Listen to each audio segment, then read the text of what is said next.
నమస్కారం. ప్రతిధ్వనికి స్వాగతం. America Iran యుద్ధానికి వారం దాటింది. అయినా పశ్చిమాసియాలో యుద్ధ జ్వాలలు ఇప్పట్లో ఆగే సంకేతాలు కనిపించడం లేదు. దాడులు ప్రతిదాడులతో తగ్గేదేలే అనేలా సాగుతోన్న పోరు ఏ క్షణాన ఎటు మళ్లుతుందో అర్థం కావట్లేదు. యుద్ధ ప్రభావం మాత్రం ప్రపంచ దేశాలపై గట్టిగానే పడుతోంది. ముఖ్యంగా చమురు రవాణాకు తీవ్ర ఆటంకం ఏర్పడింది. హోర్మోజ్ జలసంధిని ఇరాన్ మూసేయడంతో ఇంధన సంక్షోభం నెలకొంది. రోజు రోజుకి తీవ్రమవుతోంది. దేశంలో శనివారం వంట గ్యాస్ ధరలు ఎల్పీజీ సిలిండర్పై 60 రూపాయలు, కమర్షియల్ సిలిండర్పై 115 రూపాయలు పెరిగాయి. పెట్రోల్ డీజిల్ ధరలు కూడా పెరుగుతాయా అన్న ఆందోళన మొదలైంది. అసలు దేశంలో చమురు నిల్వలు ఎన్నాళ్లకున్నాయి? ధరల పెరుగుదలపై కేంద్రం ఏం చెబుతోంది? నిల్వలు పెంచే ప్రయత్నాలు ఏమైనా జరుగుతున్నాయా? దీనిపై నిపుణులు ఏమంటున్నారు? ఇదే అంశమైన ప్రతిధ్వని. ఈరోజు చర్చలో పాల్గొంటున్న వారు పివి రావు గారు, federation of LPG distributors India president. అట్లాగే డాక్టర్ విఎస్ఆర్కే ప్రసాద్ గారు, ఐఐపిఈ విశాఖ నుంచి మాజీ డైరెక్టర్. నమస్తే సార్. రైట్. పివి రావు గారు, ముందుగా ఆల్ ఆఫ్ సడన్ ఉన్నట్టుండి దేశంలో వంట గ్యాస్, వాణిజ్య సిలిండర్ ధరలు పెంచుతున్నట్లు కేంద్రం ప్రకటించింది. ఇరాన్ అమెరికా యుద్ధంతో అసలు ఈ రంగంలో ఏం జరుగుతోందండి?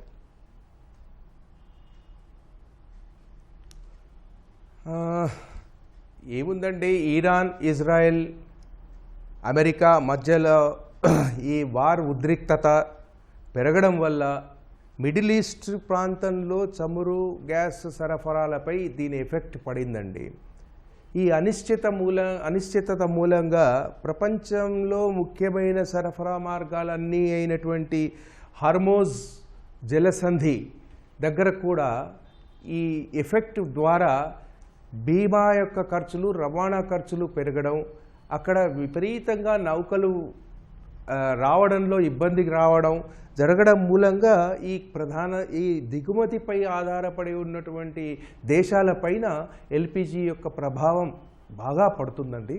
అది జరుగుతుంది. ఇప్పుడు యుద్ధమే ప్రధాన కారణమైంది కాబట్టి యుద్ధం మూలంగానే ఇవాళ మనకు రావడంలో, దిగుమతి చేయడంలో కొంత ఇబ్బంది కలిగింది కాబట్టే ఈరోజు ఇంటర్నేషనల్ మార్కెట్లో కూడా చమురు ధరలు పెరగడం మూలంగా ఈరోజు మన భారతదేశంలో చమురు ధరలు లేదా ఎల్పిజి ధరలు కమర్షియల్కి డొమెస్టిక్కి కూడా పెంచడం జరిగింది. అది అనివార్యమైనటువంటి చర్యగా భావిస్తున్నారు. Right sir. ఓకే. ప్రసాద్ గారు, ఇప్పుడు గ్యాస్ రేట్ పెరిగిన నేపథ్యంలో అందరూ పెట్రోల్, డీజిల్ ధరల గురించి ఆందోళన చెందుతున్న పరిస్థితి. అంటే పెరుగుతాయా ఏంటి అని. వాటి విషయంలో కూడా ధరల పెంపు తప్పదా అండి? అంటే ఈ లిక్విడ్ ఎల్ఎన్జీది, లిక్విడ్ న్యాచురల్ గ్యాస్ది మనకి ధరలు పెరగటం అనేది నిస్సందేహంగా ఈ యుద్ధ వాతావరణం వల్లే పెరిగింది. అంటే ఖతార్ నుంచి మనకి ఎక్కువ లిక్విడ్ న్యాచురల్ గ్యాస్ ఇంపోర్ట్ అవుతుంది. ఇప్పుడు దాకా ఖతారు చాలా సంక్షోభంలో పట్టడంతో యుద్ధం సమయంలో సుమారు 50% ఉన్నటువంటి ఎల్ఎన్జీ మనకి అందుబాటులోకి వెంటనే రాని పరిస్థితి ఉండటం వల్ల కొంత ఇబ్బంది ఏర్పడిన మాట వాస్తవం. అందువల్ల ఇది పెరిగిన ధరలు చూస్తే ఒక రకంగా చెప్పాలంటే ఇంతకుముందు యుద్ధం లేనప్పుడు 17% పెరిగిన సందర్భం కూడా 2017లో ఒకసారి ఉంది. అలాగే ఇంతకుముందు కూడా ఉంది. అయితే ఇప్పుడు పెరిగింది చూస్తే మీకు 10% కంటే తక్కువే, అంటే 7 to 8% పెరిగింది. అట్లే నేను సమర్థిస్తున్నాను కాదు.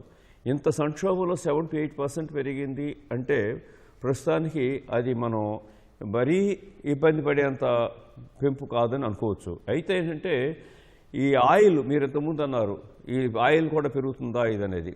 ఆయిల్కి ప్రస్తుతానికి సంక్షోభం లేదు. కారణం ఏంటి, ఎల్ఎన్జీనేమో మనకి ఒక 2-3 వారాలకు మాత్రమే సరిపడా నిల్వలు ఉన్నాయి. అందువల్ల కొంచెం జాగ్రత్తగా వాడుకోవాల్సిన అవసరం, దీనికి ధరలను కూడా నియంత్రించాల్సిన అవసరం కొంత త్వరితంగా ఏర్పడుతుంది. అదే ఆయిల్ వచ్చేసరికి మనకు సుమారుగా ఇవాళ ఉన్న నిల్వలో ఒక 3 నెలలు ఇబ్బంది లేకుండా 75 రోజులని వాళ్ళు జనంలో చెప్తున్నారు. బట్ జాగ్రత్తగా వీటిని నియంత్రించినప్పుడు 90 రోజుల వరకు రావటానికి ఇబ్బంది లేనంత నిల్వలు మనకి ప్రస్తుతం ఉన్నాయి. కాబట్టి దీన్ని పెంచాల్సిన అవసరం ఇమీడియట్గా లేదు. అయితే ఇంతకుముందు మీరు చెప్పినట్టుగా ఈ యుద్ధ వాతావరణంలో ఈ హోర్ముజ్ వీటిల్లో కొంచెం ఇది వచ్చినప్పుడు దాన్ని ఆయిల్ నిజంగానే చాలా కాలం రాని పరిస్థితి ఉంటే ఎలాగైనా పెరుగుతాయి, తప్పదు అది. అయితే ఇప్పటికి మాత్రం ఇప్పుడుగా చూసుకుంటే మాత్రం ఈ ఆయిల్ పెరుగుతుంది అని బాధపడాల్సిన అవసరం కానీ భయపడాల్సిన అవసరం కానీ డెఫినెట్గా లేదు.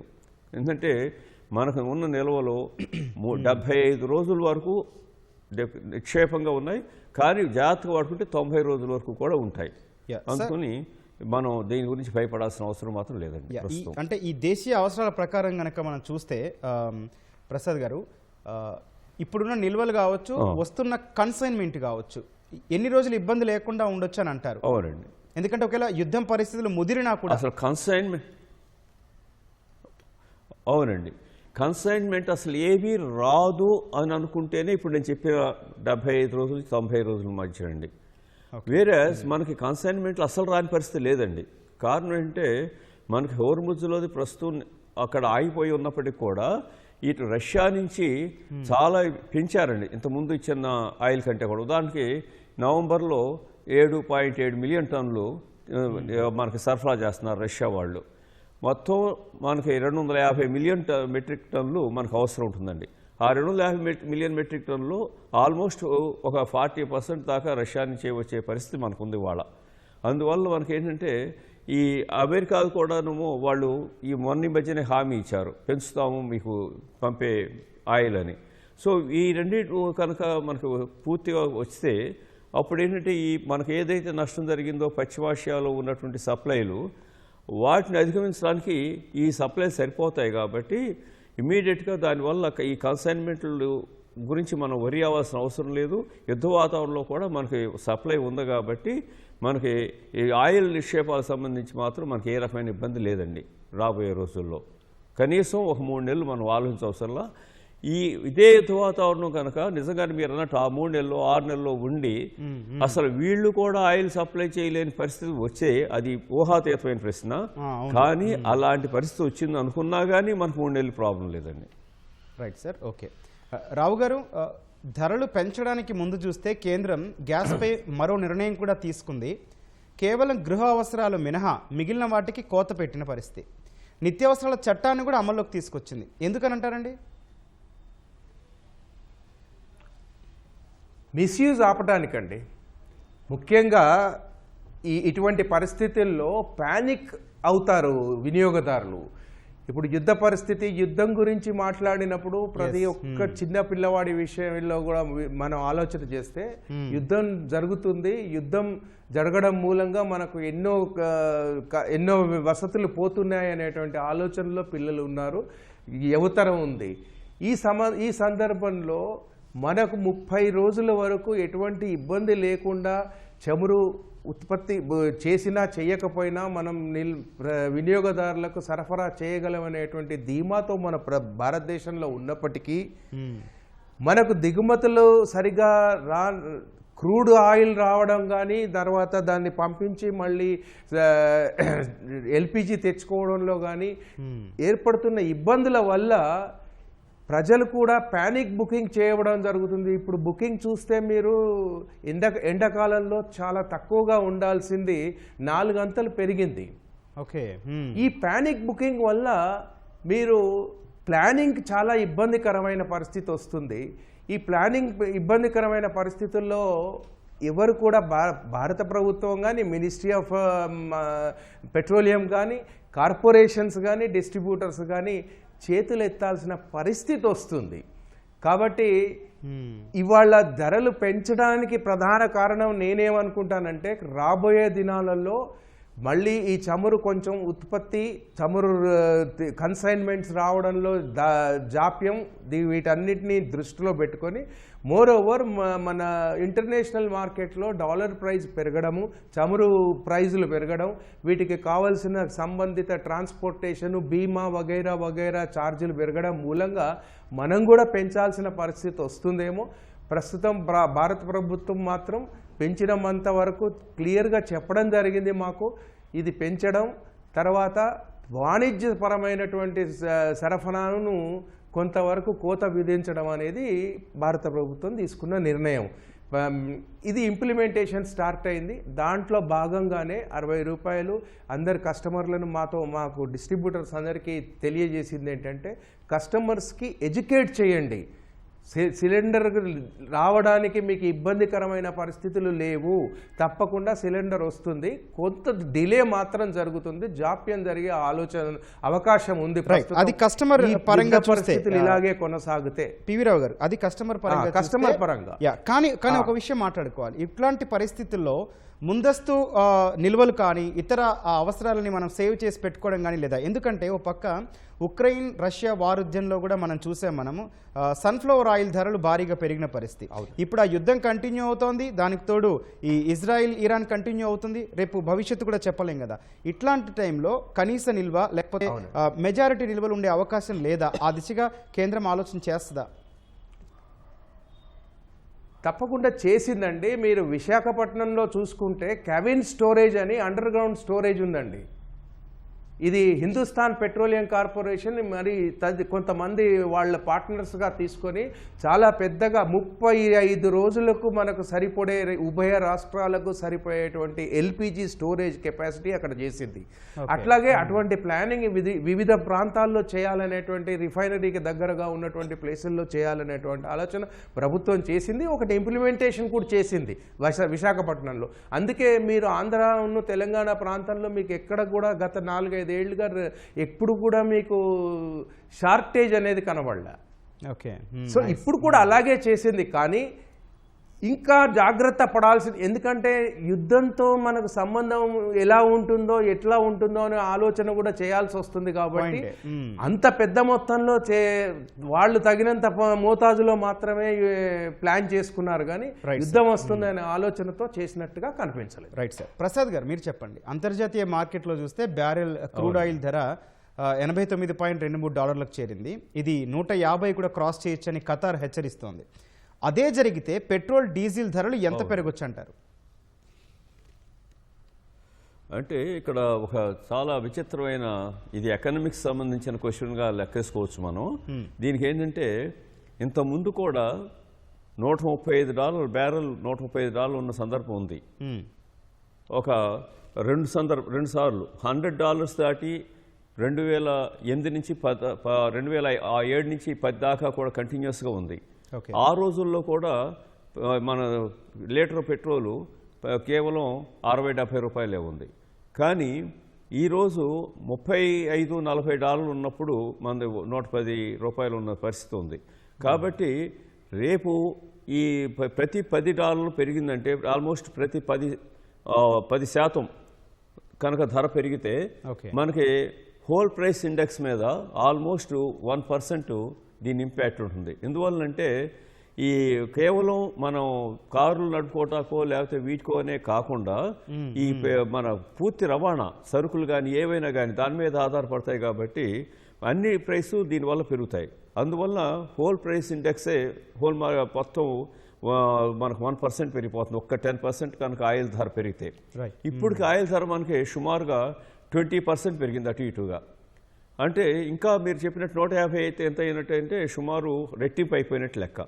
రెట్టింపు అయినప్పుడు ఆయిల్ ధరలు పెరగడానికి ఎంత అవకాశం ఉందనే దానికంటే కూడా అది పెరిగిందంటే మిగతా మొత్తం మార్కెట్ మీద కూడా పడుతుంది. కాబట్టి కొద్ది కాలం పాటు ప్రాబబ్లీ గవర్నమెంట్ కూడా కొంత అబ్సార్బ్ చేసుకోవాల్సిన పరిస్థితి రావచ్చు బహుశా.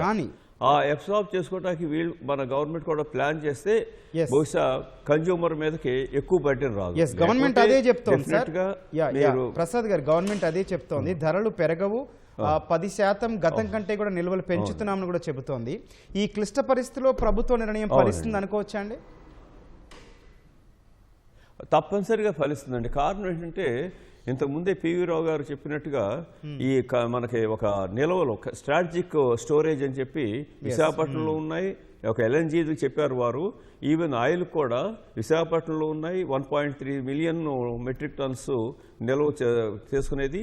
అలాగే తమిళనాడులో ఒకటి ఉంది, అలాగే మన కర్ణాటకలో మ్యాంగ్లూరులో ఉంది.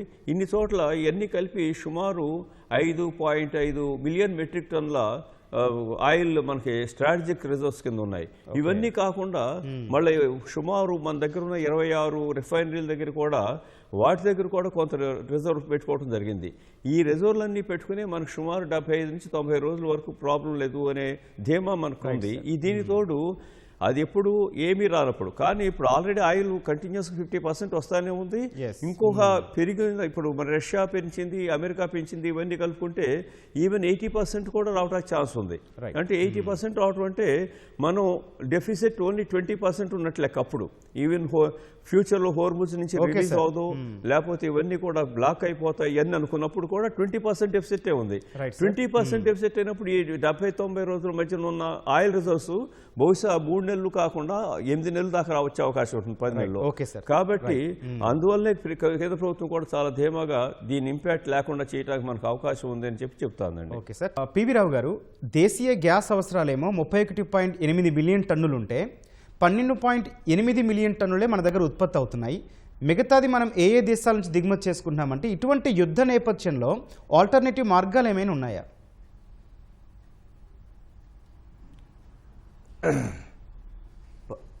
ఇది భారత ప్రభుత్వానికి సంబంధించినటువంటి విషయం కదండి.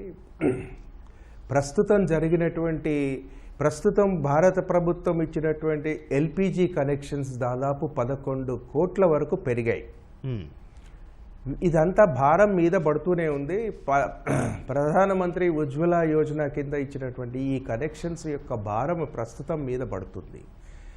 అయినప్పటికీ ప్రభుత్వం ఎన్నో చర్యలు తీసుకొని ఇప్పటి వరకు ఎల్పిజి అనేది షార్టేజ్ లేకుండా చూస్తుంది అంటే తప్పకుండా మనం ఆలోచించాల్సింది భారత ప్రభుత్వం కొన్ని ఆల్టర్నేట్ మెజర్స్ తీసుకొని ఏంటి సార్ ఉత్పత్తి సరఫరా ఎలా చేయాలి అనేటువంటి విషయంలో ఆల్టర్నేట్ మెజర్స్, ముఖ్యంగా రష్యాతోని టైఅప్ అవ్వడం, వేరే ఇతర దేశాల నుంచి కూడా వాళ్ళు టైఅప్ అయ్యి వీలైనంత వరకు ఇంపోర్ట్ చేసుకోవాలి అనేటువంటి ఆలోచన చేశారు. ఎంత చేసినా కానీ మనకి ఇన్ని ప్రదేశాల నుంచి గల్ఫ్ నుంచి వచ్చినటువంటి ఈ దిగుమతి సరిపోతుగాలి అంటే అంత సరిపోయే పరిస్థితి ఇప్పుడు లేదు. ఎందుకంటే రవాణాకే ఎక్కువ సమయం తీసుకుంటుంది, ఖర్చులతో సహా పెట్టడానికి కూడా సిద్ధంగా ఉన్న సమయం చాలా ముఖ్యమైనటువంటిది.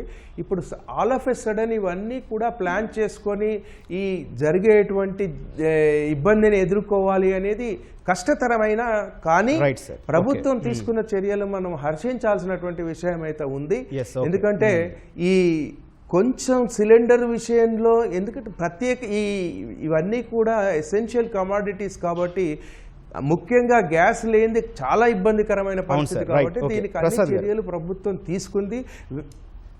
ఓకే, మళ్ళీ మాట్లాడదాం సార్. ప్రసాద్ గారు మీరు చెప్పండి, హార్మోజ్ మూసివేతతో చమురు కష్టాలు తప్పట్లేదు భారత్కి, కానీ రష్యా చమురు 30 రోజులు కొనుక్కోమని అమెరికా చెప్పిన నేపథ్యంలో ఆ కొనుగోలు చేస్తే నష్టం పూడ్చినట్లు అవుతుందా అండి?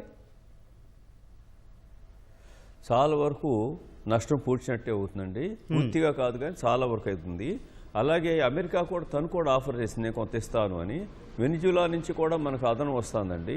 అలాగే నైజీరియా ఇలాంటి వాటిల్లో కూడా మనకు కొంత అదనం వాగ్దానాలు వస్తున్నాయి. ఇవి కాక ఇంకా కెనడా, ఆస్ట్రేలియా ఈ దేశాలు కూడా వాలంటరీగా మనకి సప్లై చేస్తామని ముందుకు వచ్చినట్లుగా ఈ విజయ సమాచారం వచ్చింది. వీటి వల్ల ఏమవుతుందంటే ఇవన్నీ కనుక వస్తే మనకి ఇంతకుముందు ఎంతైతే తీసుకుంటున్నామో అంత మన 26 రిఫైనరీకి కావాల్సిన ఫుల్ కెపాసిటీ సరిపడినంత సప్లై రావడానికి అవకాశం పూర్తిగా మెండుగా ఉంది. దీనితో ఇంకోటి ఏంటంటే కొంచెం ఖర్చుతో కూడుకున్న పని, కానీ ఈ హార్ముజ్ కనుక మనకి కాకపోతే అట్లాంటిక్ బేసిన్ మీదుగా క్యారీ ఫ్రైట్ ఛార్జెస్ పెరుగుతాయి తప్పితే అది అటు నుంచి తీసుకోనే అవకాశం ఉందండి మనకి. అలా తీసుకొస్తే అంటే కొంచెం టైం ఎక్కువ పడుతుంది, ఫ్రైట్ ఛార్జెస్ పెరుగుతాయి, దానివల్ల కొంచెం అదనం లోడ్ పడుతుంది. అదొకటి జాగ్రత్తగా చూసుకుంటే ప్రాబ్లీ ముందు కొరత ఉండదండి.